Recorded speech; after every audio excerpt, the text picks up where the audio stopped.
اعوذ باللہ من الشیطان الرجیم بسم اللہ الرحمن الرحیم صلاۃ والسلام علی رسول الکریم سلام علی المرسلین۔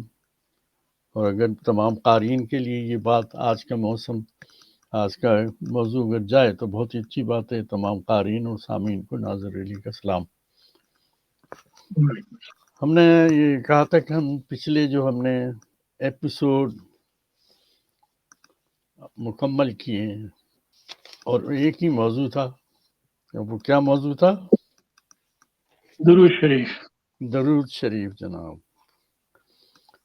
تو میں نے یہ سوچا کہ ابھی تھوڑا سا باقی تھا لیکن ہم ڈسکس کر لیتے ہیں۔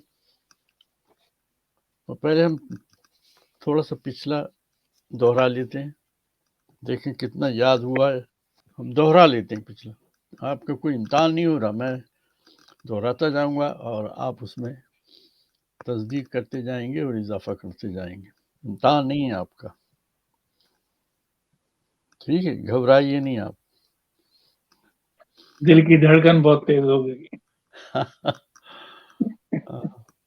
اصل میں اللہ تعالیٰ نے قرآن کے اندر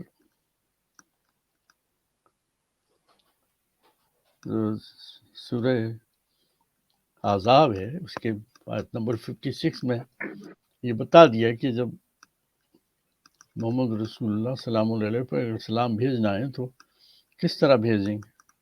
وہ بھیجنا ہے۔ اصل میں پہلی بات تو یہ کمپلسری کر دیا ہے کہ سلام بھیجے، 33 56 کے اندر کمپلسری۔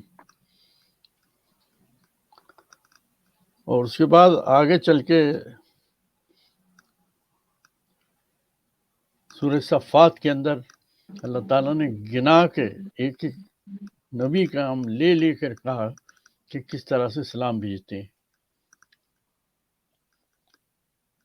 اور پھر ایک آیت نے کہا کہ تمام نبیوں پہ بھی سلام بھیج سکتے ہیں، سلام علی المرسلین، یہ کہہ دیا۔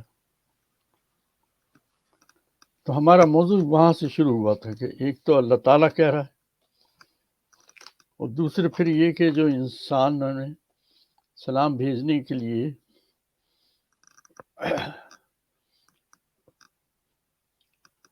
کوئی کہہ سکتے ہیں کہ انسانوں کی بنائی ہوئی آیات ہے، وہ مین میڈ ہے، قرآن میں وہ نہیں ہے۔ اللہم صلی علی محمد کما صلیت علی ابراہیم وعلی ابراہیم انک حمید مجید، تو یہ قرآن میں نہیں ہے، مین میڈ ہے۔ اور جب ہم اللہم صلی کہتے ہیں تو اس کا مطلب یہ ہوتا ہے کہ ہم اللہ سے کہہ رہے ہیں، حکم دے رہے ہیں کہ تو نبی پر سلام بھیج، تو نبی پر صلوات بھیج۔ تو ہم نے یہ پڑھا تھا کہ بہت سے علماء اکرام نے کہا نہیں بھائی یہ حکم نہیں ہے، یہ دعا ہے، ہم اللہ سے دعا کر رہے ہیں۔ چلو یہ مان لیتے ہیں کہ یہ حکم نہیں، اللہ تعالیٰ سے دعا ہے اور اللہ تعالیٰ سے یہ دعا قبول کر لیتے ہیں تو کیا ہوگا پھر؟ ایک لمحہ فکریہ، اللہ تعالیٰ یہ دعا قبول کر لیتے ہیں کہ وہ جو ہے صلاۃ والسلام بھیجے نبی پر۔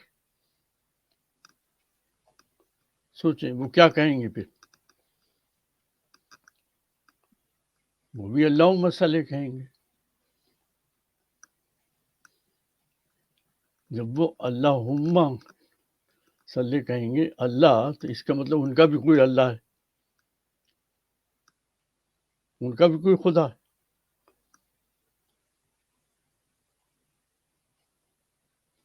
اگر ہم یہ مان لیتے ہیں کہ اللہ سے ہم دعا کر رہے ہیں کہ اے اللہ تو نبی پر صلاۃ والسلام بھیج، تو وہ بھی تو یہ الفاظ استعمال کرے گا جو آپ نے بنائے اللہم صلی، تو اس کا مطلب اس کا بھی اللہ کوئی ہے۔ تو اس کا مطلب یہ ہوا کہ یہ سب معاملہ گڑبڑ ہو گیا۔ پھر تو اللہ کا اللہ تھوڑی ہوتا ہے، وہ تو واحد ہے، اس کا کوئی شریک بھی نہیں ہے۔ اچھا اس میں میں نے بتایا تھا کہ علامہ مودودی صاحب نے سوچ کے کیا یہ بڑی گڑبڑ ہو گئی کہ اللہ سے اللہ کہا ہے کہ وہ اللہ کے مانے، تو اس کے تو اللہ نہیں ہے. تو انہوں نے بڑے سوچ بچار کے اس کی تشریح کچھ اس طرح کر دی کہ اللہم صلی کی ایک بہت دلچسپ تفصیل انہوں نے تفہیم القرآن جلد 4 صفحہ 125-26 پر لکھتے ہیں کہ یہ تمام درود الفاظ کے اختلاف کے باوجود معنی میں متفق ہیں. یہ ایک جملہ ہے، میں آگے چل کے آپ کو بتاؤں کتنے درود ایجاد ہوئے ہیں، پھر کتنے درود. تو علامہ کہتے ہیں کہ یہ تمام درود جتنے بھی ایجاد ہوئے ہیں معنی میں متفق سب ایک ہی ہیں. آگے لکھتے ہیں ان میں چند اہم نکات ہیں جنہیں اچھی طرح سمجھ لینا چاہیے. اولاً ان سب میں حضور صلی اللہ علیہ وسلم نے مسلمانوں سے فرمایا کہ مجھ پر درود بھیجنے کا بہترین طریقہ یہ ہے کہ تم اللہ تعالیٰ سے دعا کرو کہ اے خدا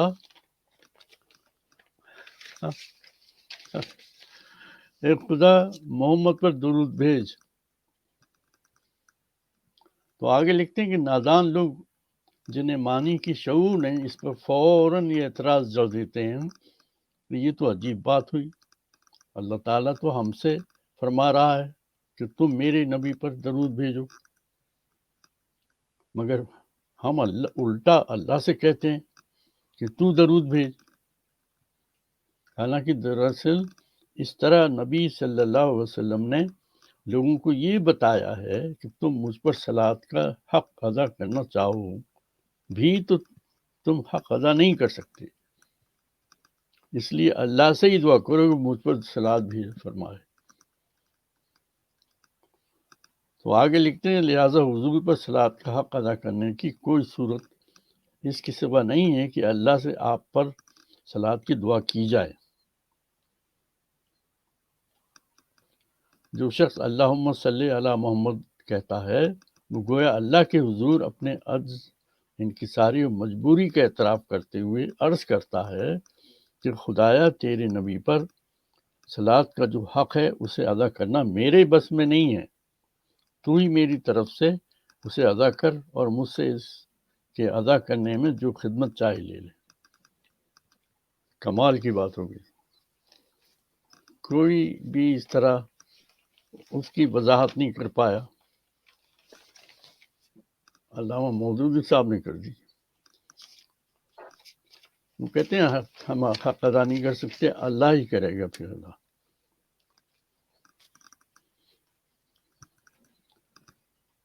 اس کے بعد ہم نے اگلے ویڈیو میں ہم نے یہ بات ثابت کی تھی کہ تمام انبیاء کرام فوت ہو چکے ہیں، اللہ کو پیارے ہو چکے ہیں. اور ہم نے ایک آیت پڑھ کے سنائی تھی کہ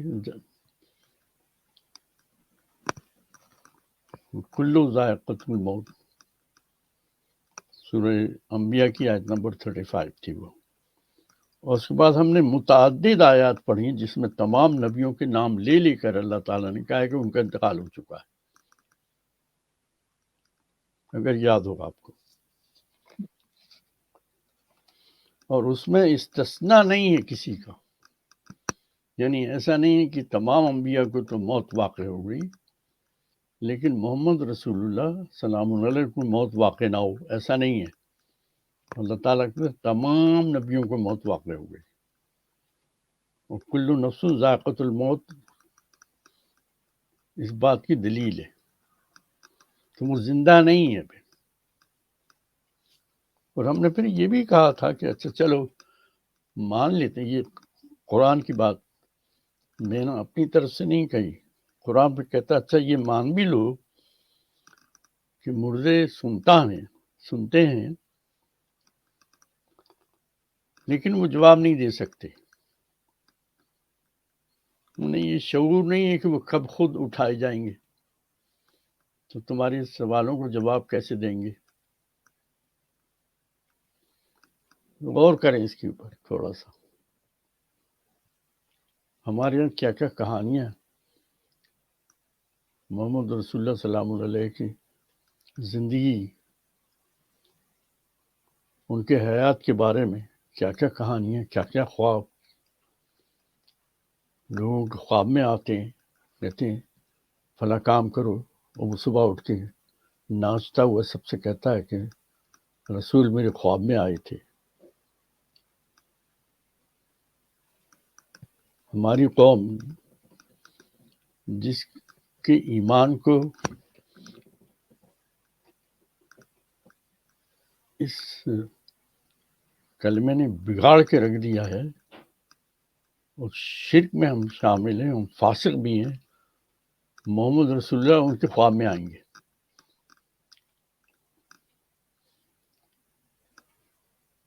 سوچنے والی بات۔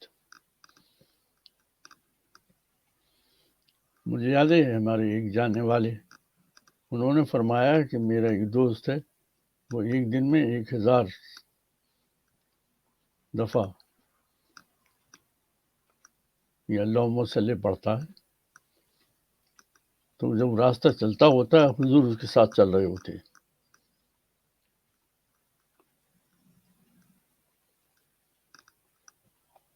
ہمارے تصور اور خواب کی بھی ایک حد ہے۔ سڑکوں پر ہم جیسے فاسق و منافق لوگ اللہم صلی پڑھ رہے ہیں اور حضور ہمارے ساتھ چل رہے ہیں۔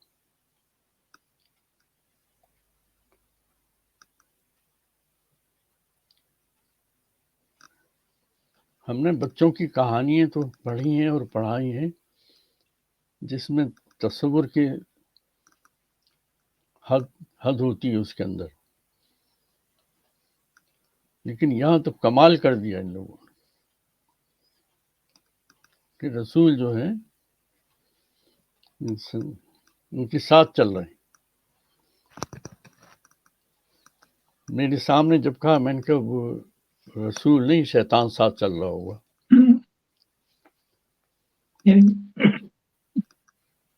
اس پہ تو بہت بگاڑ ہو گیا پھر۔ اور سوچنے والی بات ہے، یہ درود جس کے اندر اتنی خرابیاں یا نقص ہے، شرک ہے، اس کو آپ مستقل دہراتے رہتے ہیں، تسبیحیں پڑھتے رہتے ہیں اس کے اوپر، اور رسول آپ کے پاس خواب میں بھی آئیں گے اور ساتھ چل رہے ہیں، انہیں اور کوئی کام ہے نہیں، فرصت سے بیٹھے رہتے ہیں بس کہ کوئی 100 دفعہ درود مجھ پر بھیجے اور میں اس کے ساتھ چلے جاؤں۔ ہماری قوم کو کیا ہو گیا ہے؟ ایرانیوں نے تو کوشش یہ کی تھی کہ ان کی دین کے اندر بگاڑ کرو اور اللہ سے ان کا واسطہ ٹوٹ جائے۔ اس حد تک تو ٹھیک تھا، ہم تو اس سے کہیں آگے نکل گئے، کہیں نکل گئے، بہت آگے۔ تو ایرانی 100% کامیاب نہیں ہوئے بلکہ 1000 مرتبہ کامیاب ہو گئے، اس لیے کہ ہم نے بھی اس کے اندر اور ٹھوکم ٹھاک کر دی۔ اللہ تعالیٰ کہتا ہے کہ میں اور میرے فرشتے محمد رسول اللہ پر صلاۃ و سلام بھیجتے ہیں، تم اسے تسلیم کر لو اور تم بھی بھیجو۔ ہم جو ہیں وہ اللہم صلی کے اوپر ہی اٹکے ہوئے۔ عجیب سی بات ہے، سوچنے والی بات، بہت بری بات ہے۔ ہماری کردار میں جو خرابی واقع ہو گئی ہے اسے درست کرنے کی ضرورت ہے۔ اگر ہم اللہ سے نعمتیں چاہتے ہیں، اللہ کی اگر ہم ہیلپ چاہتے ہیں، اس دنیا میں بھی کامیابی پھر آخرت میں بھی، تو ہمیں ان چیزوں کو چھوڑنا پڑے گا۔ اس کے بعد ہم نے آگے بنی اسرائیل کا قصہ چھیڑا تھا۔ بنی اسرائیل یعقوب علیہ السلام کی اولاد ہیں۔ یعقوب علیہ السلام حضرت ابراہیم علیہ السلام کی اولادوں میں سے۔ تو اس تمہارے اللہم صلی میں بنی اسرائیل کے اوپر بھی صلاۃ و سلام بھیجا جاتا ہے۔ تو ہم نے اس پہ گفتگو کی تھی کہ بنی اسرائیل جو ہیں وہ جب فرعون سے آزادی ہوئی تو اس کے بعد بہت ہی اللہ تعالیٰ کی نافرمانیاں کی انہوں نے. تو ہم نے بتایا تھا کہ موسیٰ علیہ السلام جب وحی کے لیے کوئی طور پر گئے تو انہوں نے سونے کا ایک چھوٹا سا بچڑا بنایا, اسے پوجنے لگے, شرک کرنے لگے. اللہ تعالیٰ نے کہلوایا کہ یہ تم کیا کر رہے ہو بھائی, ابھی آزادی ہوئی تمہیں فرمانبرداری صرف اللہ تعالیٰ کی کرنی ہے جو موسیٰ علیہ السلام کے ذریعے تم تک پہنچ رہا ہے. لیکن بنی اسرائیل کی نافرمانیاں بڑھتی چلی گئیں, یہ ہم نے پڑھا. من و سلوا ان کو ملتا تھا بغیر محنت کے, کہنے لگے نہیں ہمیں تو یہ ہم تنگ آ گئے یہ من و سلوا کھاتے ہوئے, ہمیں تو وہ نمک مرچ ہلدی دھنیا یہ چاہیے. تو موسیٰ علیہ السلام نے اللہ تعالیٰ سے دعا کی تو اللہ نے کہا ٹھیک ہے. اللہ تعالیٰ بنی اسرائیل کی جو بھی خواہش ہوتی وہ پوری کرتے رہتے تھے. ایک طرح سے بڑی لاڈلی قوم تھی اصل میں. تو ان کا ٹھیک ہے تمہیں کھانا ہے تو چلو تم شہر میں داخل ہو, اور ایک لفظ بتایا جس کے معنی ہے کہ تمہارے اندر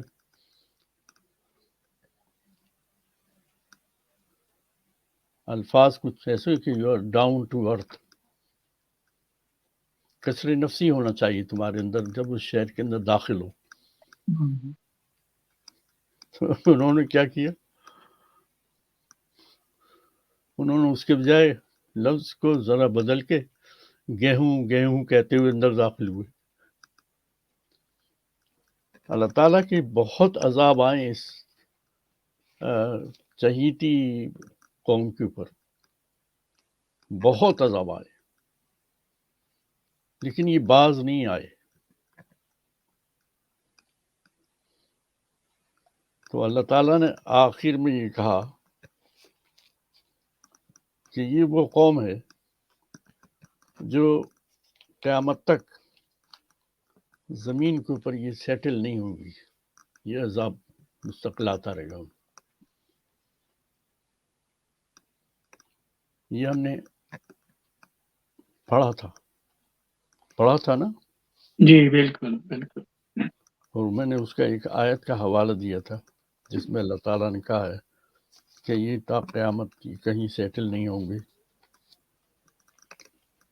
سوائے اس کے کہ یا تو وہ توبہ کر لیں اور دین اختیار کر لیں, یا کسی بڑی سلطنت اور طاقت کا سہارا مل جائے.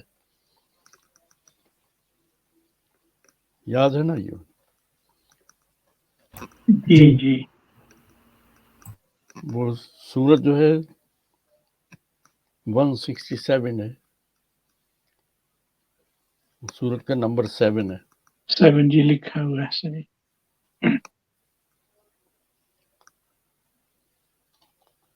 تو یہ ہم نے اب تک اس طرح پڑھا تھا.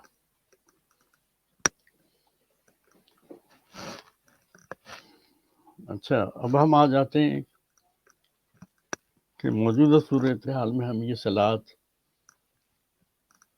اللہم صلی کس حد تک اپنائے ہوئے ہیں. پہلی بات تو یہ کہ چونکہ یہ مین میڈ ہے, قرآن میں نہیں ہے. تو میرے پاس یہ چھوٹی سا کتابچہ ہے,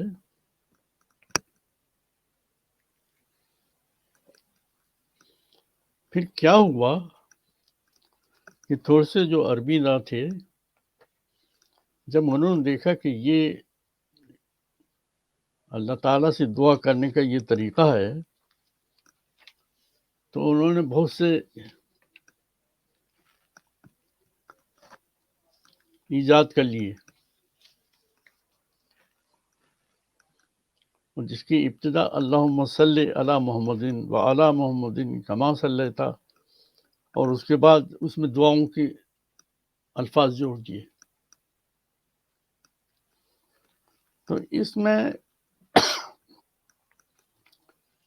99 درود ہیں.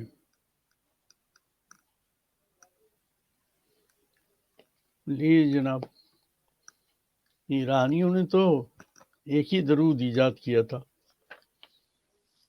جس سے ہماری جڑیں کٹ گئیں دین کی. ہمارے مسلمانوں نے یہ درود جڑ کاٹنے کے لیے 99 درود ایجاد کر لیے.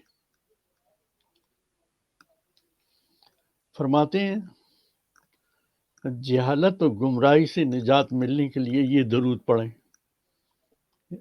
درود شروع ہوتا ہے اللہم صلی علی محمد صلاۃ افضل و اکمل و طیبہ ما ثنا علی احد من خلق اجمعین کما تفنا بکم من دلالت و بصرت بکم من العمی والجہال.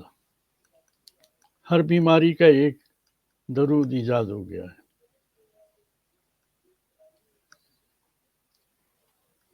آگے میں ایک اور دیکھ لوں. جلد کی مہلک بیماریوں کے لیے درود شریف سن لے سب لوگ. جلد کی ایک بیماری اگر یہ ہے تو ایک درود شریف یہ اللہم صلی علی محمد بعد لکل دائم و دوائے و بارک وسلم. ہر قسم کی جلدی بیماریوں کے لیے مجرب اور درود شریف ہے 11 مرتبہ پڑھ کر جسم پر دم کر لے. واو، میڈیکل کی ضرورت ہی نہیں ہے.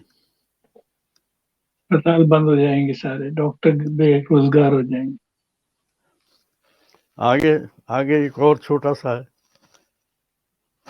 آپ کی نظر کمزور ہے، ناظر علی چشمہ لگاتے ہیں تو نظر کی کمزوری کا درود بھی ایجاد ہو گیا. لکھتے ہیں اللہم صلی علی سیدنا محمد الذی اشرفت بنورہ الظلمہ. نظر کی کمزوری اور ضعف بصر کے لیے صبح شام 100 مرتبہ یہ درود شریف پڑھیں. اللہ رب العزت نظر کو تیز فرما دیں گے. سارے آپریشن بند.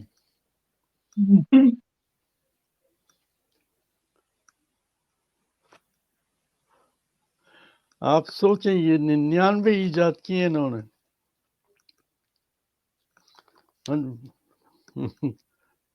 بیماری کا ایک درود ہے. لکھتے ہیں دشمن کی ہلاکت و بربادی کے لیے درود شریف. چھوڑو جنگ کرنا، چھوڑو یہ ہتھیار، چھوڑو یہ بوم، یہ سب ختم کرو. کہتے ہیں جو شخص اس مقصد کے لیے صبح شام یہ درود شریف 7 مرتبہ پڑھے گا، اللہ تعالیٰ اس کی طرف سے جو اس پر زیادتی ہوگی اس کا بدلہ لے لیں گے. اللہ تعالیٰ چھٹی ہوئی. قرآن کہتا ہے کہ اپنے گھوڑے تیار رکھو، اپنی تلواریں تیز رکھو. اپنے بوم بنائیں تو بوم بنا کے رکھو، اور اتنا بناؤ کہ لوگ دشمن سنے تو کانپ اٹھے. قرآن کے اندر اللہ نے یہ ہدایت دی ہے. ہمارے درود شریف جو ہیں یہ آپ کی ساری مشکل حل کر دیں. ایرانیوں نے تو صرف اللہ سے جدا کیا تھا ہمیں. ہمارے اپنے مسلمانوں نے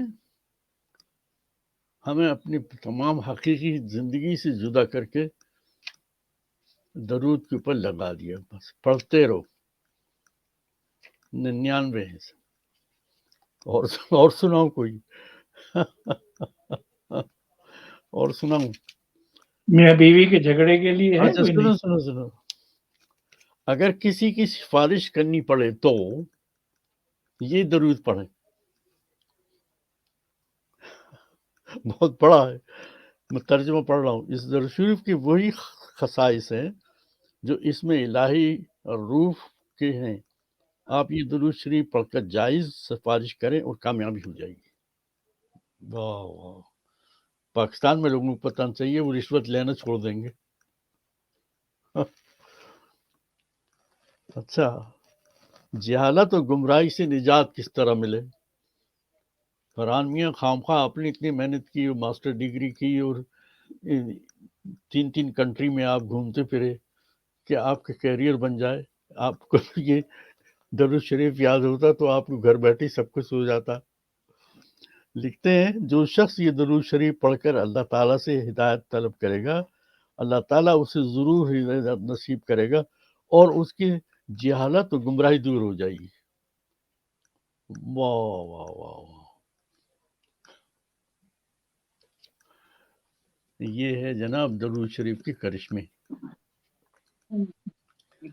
یہ ہے درود شریف جس کے لیے ایرانیوں نے بدلہ لینے کے لیے دین کی بنیاد کاٹ کے رکھ دی تھی. ہم نے اس سے بھی کچھ زیادہ آگے بڑھ کے سب کچھ اللہ سے دور کر کے سارا کام اللہ سے اوپر ڈال دیا. نہ ہمیں محنت کرنی ہے، نہ ہمیں پڑھنا ہے، نہ ہمیں لکھنا ہے، نہ ہمیں بیماری کے لیے ڈاکٹر پاس جانا ہے.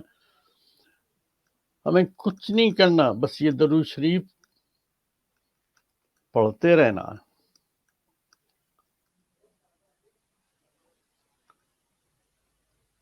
آپ کو معلوم ہونا چاہیے یہ جو تسبیح ہے جس تسبیح پڑھتے ہیں یہ اسلام کی ایجاد نہیں ہے، نہ اسلام میں ہے.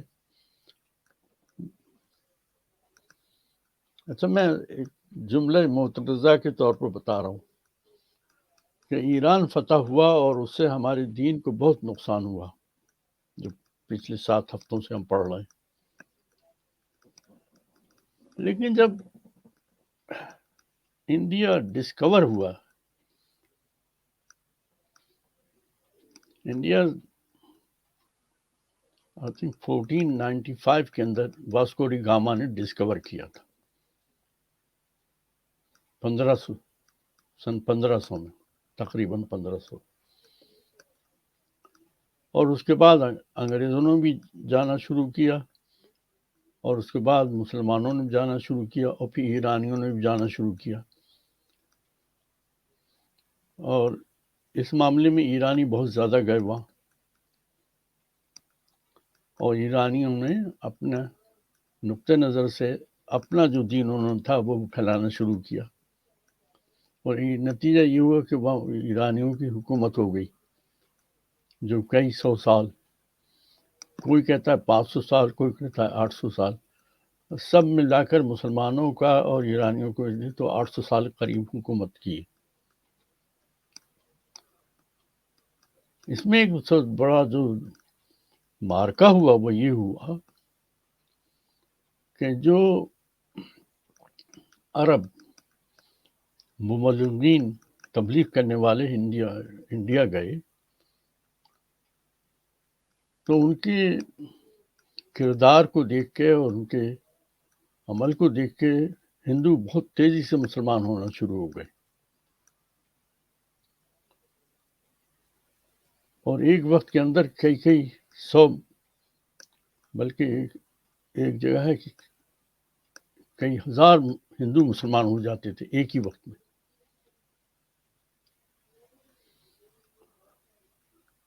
یہ تو بڑا اچھا ہوا کہ تو اسلام جو تھا وہ پھیلا، لیکن اس کا ایک بہت بڑا نقصان ہو گیا. ایرانیوں نے جو نقصان پہنچایا وہ تو پہنچایا تھا. ہندوستان میں مبلغین نے جو دین پھیلایا اس میں ایک کمی یہ رہ گئی کہ وہ مسلمان تو کر لیتے تھے لیکن اتنے لوگوں کی تعلیم تربیت کے لیے کوئی ذریعہ نہیں تھا. وہ کلمہ پڑھایا، نماز سکھائی، اللہ اللہ خیر صلی اللہ. تو ہندو جو تھے کلمہ بھی پڑھ لیا انہوں نے اور اس کے بعد نماز بھی پڑھ لی، لیکن جو پچھلی روایات تھی وہ بھی ساتھ ساتھ جاری رکھی.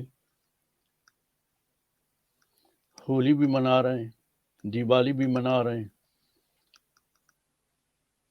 اور دوسری جو ان کی روایت تھی وہ بھی قائم رکھی. تو وہ ایک طرف دین کا حصہ ان کو نماز اور کلمہ ملا، دوسری طرف ہندوستان کی جو روایت تھی وہ بھی ساتھ رہی.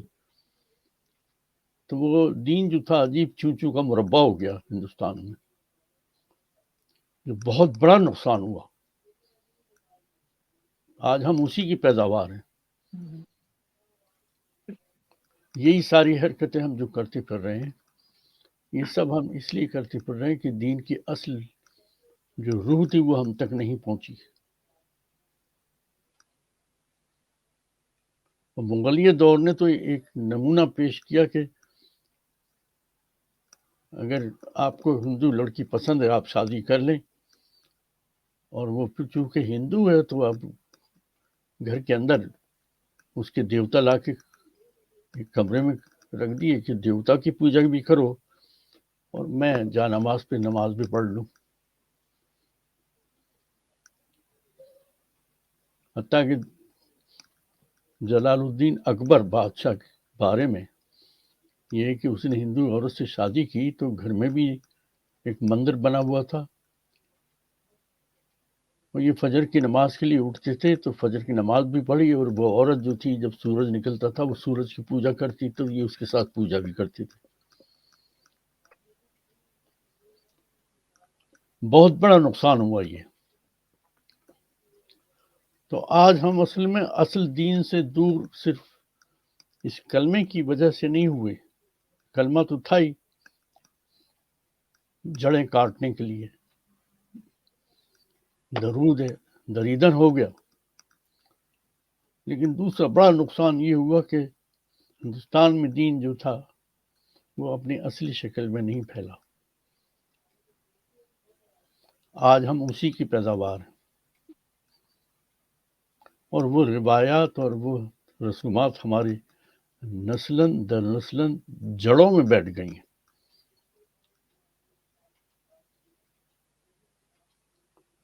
مسلمانوں نے یہ کیا کہ اس کے بدلے میں کچھ چیزیں اور ایجاد کر لی جو ایرانیوں نے ان کو دی تھی. مثلا شب برات یہ ایرانیوں کی ایجاد ہے، دین سے اس کا کوئی تعلق نہیں ہے.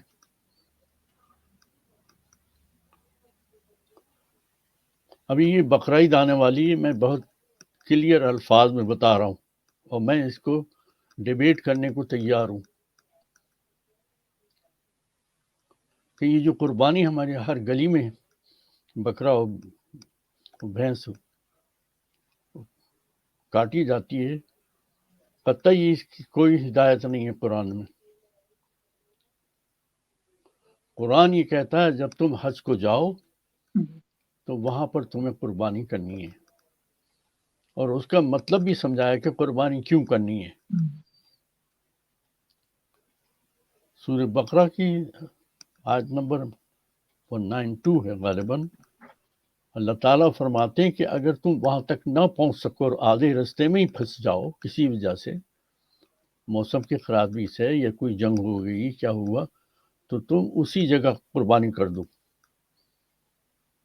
لیکن شرط یہ کہ آپ حج کے لیے روانہ ہوئے ہیں، جا رہے ہیں اور رستے میں اٹک گئے تو آپ قربانی مت کر دیں. یہ شہر شہر محلے محلے میں قربانی جو ہے اس کا کوئی حکم نہیں ہے. ہمارے یہاں یہ بھی ایجاد ہو گیا. یہ دین کے اندر اتنی ٹھوسم ٹھاس کر دی ہے کہ جو اصل شکل تھی وہ غائب ہو گئی ہماری نظروں سے. بہت افسوس کی بات ہے. ہمیں قرآن پڑھنا چاہیے، قرآن کو سمجھنا چاہیے، قرآن سمجھنے کے بعد اس پہ عمل کرنا چاہیے. اس کے علاوہ آپ کو کچھ نہیں کرنا اگر مسلمان ہو. اللہ کہتا ہے اگر تم مومن ہو تو صرف جو اللہ تعالیٰ کی ہدایت بھیجی گئی ہے رسول کے ذریعے آپ اس پہ عمل کریں بس. ہم بہت دور نکل چکے ہیں، بہت دور. 1200-1300 سال سے ہم دور ہوتے چلے جا رہے ہیں، دور ہوتے چلے جا رہے ہیں.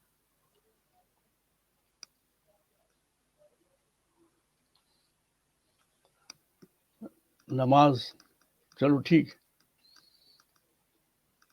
اس پہ تو ہمارے کئی سننے والے بگڑ چکے ہیں. جب میں نے کہا کہ نماز صبح کی نماز 4 رکعت اور 12 رکعت ظہر کی اور 4 عصر کی اور 7 مغرب کی اور 12 رکعت 17 رکعت عشاء کی قرآن میں نہیں ہے، یہ نہیں ہے قرآن. چلو ٹھیک ہے، مان لیتے ہیں کہ یہ چونکہ چلی آ رہی، یہ تواتر لفظ کہلاتا ہے، تواتر سے چلی آ رہی ہے، جس نے بھی ایجاد کیا اس کو چلو مان لیتے ہیں، مخالفت نہیں کرتے، پڑھیں ضرور نماز پڑھیں، لیکن اس کے اندر اصلاح کی ضرورت ہے، اس میں اصلاح کی ضرورت ہے تاکہ وہ پیورلی پھر اللہ کی طرف توجہ ہو اور اللہ آپ کی طرف توجہ ہو کہ ہاں تم کیا کہنا چاہ رہے ہو، جو غلطیاں اسے درست کرنا چاہیے. تو ہم نے درود کے بارے میں تو اتنے 7 ہفتے لگا دیے. ہم نماز میں بیٹھ کے جو تحیات پڑھتے ہیں اس کے اندر بھی بہت غلطیاں ہیں. اس کے اندر آپ پڑھیں کوئی ہے تحیات کی، اس میں آپ دیکھیں گے کہ آپ جو نبی کو ڈائریکٹلی سلام بھیج رہے ہوتے ہیں، یا نبی اس میں لو. اور میں نے پہلے بتایا تھا اور اب بتا رہا ہوں کہ یا کا لفظ جو ہے وہ حرف ندا ہے، ایکسکلیمنیشن ہے. یہ آپ پکارتے ہیں، ہلو ہلو جناب فرحان صاحب، ہلو مغنی بھائی، آپ لوگ زندہ سلامت سامنے ہیں میرے.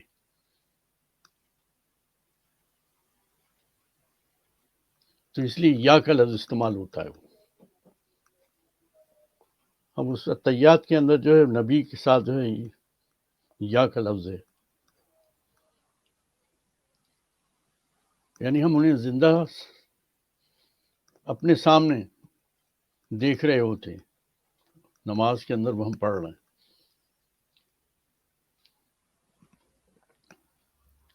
قرآن کہتا ہے کہ نہیں، ایسا نہیں ہے، وہ زندہ نہیں ہے. ہم نے کتنی آیتیں پڑھی اس بارے میں، ٹھیک ہے. اب اس کی اصلاح کی ضرورت ہے، اسے نہ پڑھیں، اس کے بجائے دعائیں پڑھ لیں. صلی السلام علیہ رسول کریم 2-3 دفعہ کہیں، اس کے بعد دعا پڑھ لیں. میں تو اسی طرح پڑھتا ہوں نماز.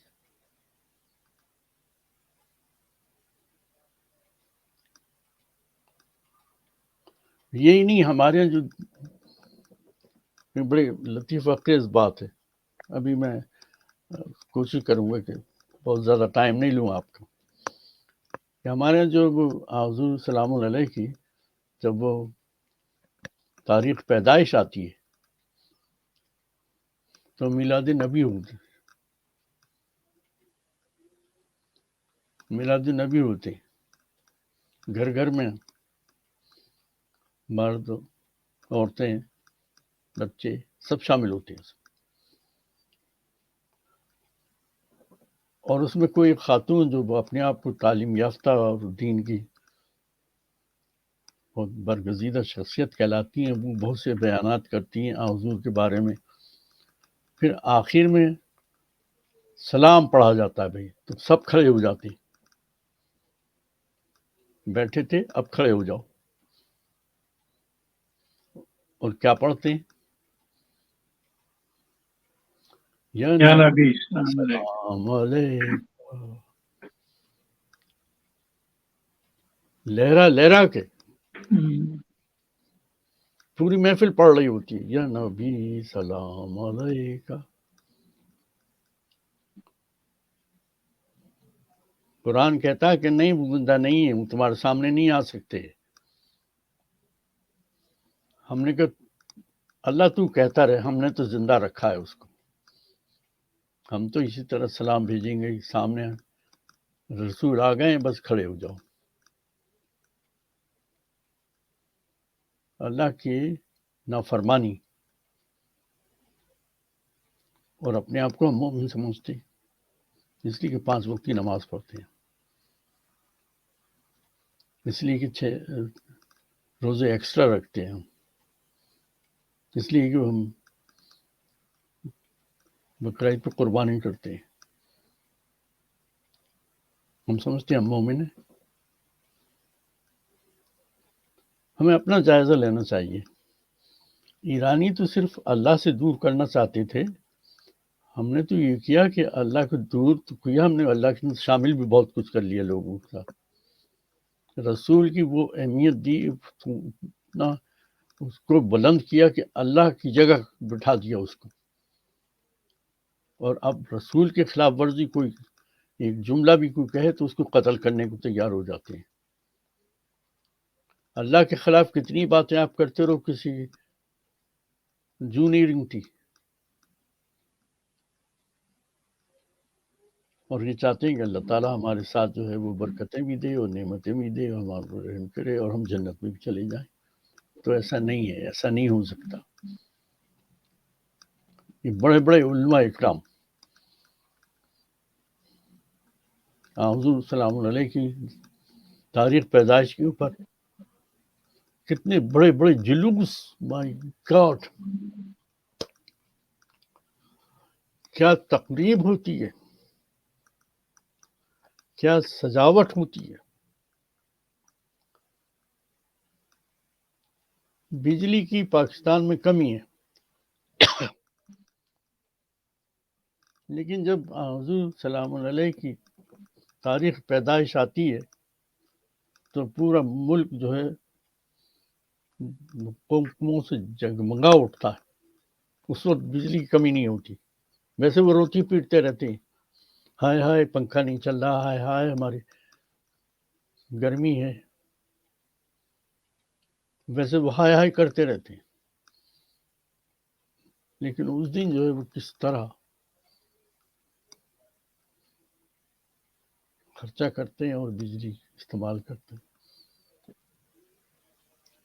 ابھی ایک میرے رشتے دار ہیں، انہوں نے ایک حدیث بھیجی ہے کہ یہ جو برتھ ڈے کیک ہے، اس کو برتھ ڈے پہ کیک بنانا کھانا یہ سب جو ہے یہ حرام ہے.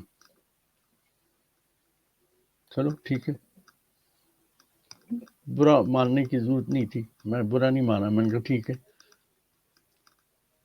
اور یہ علماء اکرام نے، مجھے یاد ہے کہ لاسٹ ایئر یا اس سے پہلے انہوں نے حضور کی برتھ ڈے کے اوپر کتنے میٹر لمبا کیک بنوایا تھا، ٹی وی پہ دکھایا گیا تھا.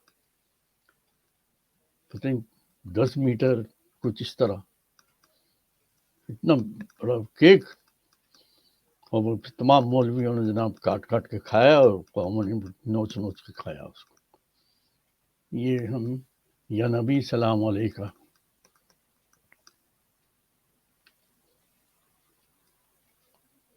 ہمیں سوچنا چاہیے.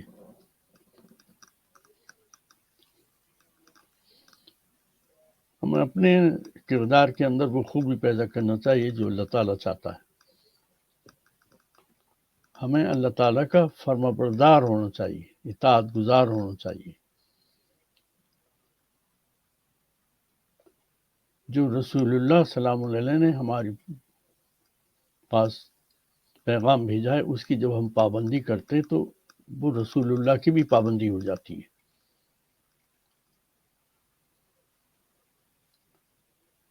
بنیادی طور پر تو وہ پیغام اللہ کا ہوتا ہے، اس کی پابندی ہم اللہ کی کرتے ہیں، اللہ کی فرمانبرداری، لیکن رسول کی بھی پابندی ہو جاتی ہے، اس کی بھی اطاعت گزاری ہو جاتی ہے، دونوں ہو جاتے ہیں. یہ بات سمجھنے والی بات. تو ہمیں اپنا خیال رکھنا چاہیے کہ ایک تو درود کے بجائے جو اللہ تعالیٰ نے کہا ہے سورہ احزاب کی آیت نمبر 56 میں ہم صلاۃ والسلام بھیجیں. اور یہ آخر میں جو تسلیمہ کہا ہے، اصل میں اس کے لوگوں نے کئی ترجمہ کیے. اس کا مطلب یہ ہے کہ جو اللہ تعالیٰ نے حضور سلام علیہ کو جو مشن دیا ہے، آپ اس مشن میں اس کی مدد کریں. اور حضور سلام علیہ کا مشن تھا اللہ تعالیٰ کی بھیجی ہوئی گائیڈنس اور تاریخ وہ لوگوں تک پہنچا. دوسرے الفاظ میں کہ جب ہم قرآن کی تعلیم، قرآن کی گائیڈنس اللہ تعالیٰ کی بھیجی ہوئی لوگوں تک پہنچاتے ہیں تو یہ ایک طرح سے رسول اللہ سلام علیہ کی مشن کے اندر ہماری مدد ہے. اگر ہم سوچیں تو ہمیں محسوس ہوگا کہ ہاں ہم رسول کی بھی مدد کر رہے ہیں، ان کے جو مشن تھا اس کو کامیابی کے لیے. تو نماز ضرور پڑھو، اسے درست کر لو. اب چونکہ وہ تواتر سے 1200 برس سے چلی آ رہی، ٹھیک ہے، اس کا انکار کرنا بڑا مشکل ہے، لڑائی ہوتی ہیں، قتل عام ہوتا ہے، لیکن درست کر لو اس کے اندر. میں بھی پڑھتا ہوں نماز، میں بتاؤں گا، لیکن میں نے درست کر لیا. ایک تو نیت میں نے درست کر لی ہے میں، اور دوسری بات یہ کہ قاعدے کے اندر بیٹھ کے جس طرح اللہ تعالیٰ نے کہا سلام علی المرسلین، صلاۃ السلام علی رسول کریم، اور اس کے بعد جو دعائیں آپ کو مانگنی وہ دعائیں مانگو بیٹھ قاعدے میں بجائے تحیات پڑھے، تو پھر کوئی غلطی نہیں ہو رہی ہے. الحمدللہ رب العالمین وما لنا الا البلاغ المبین. أفلا يتدبرون القرآن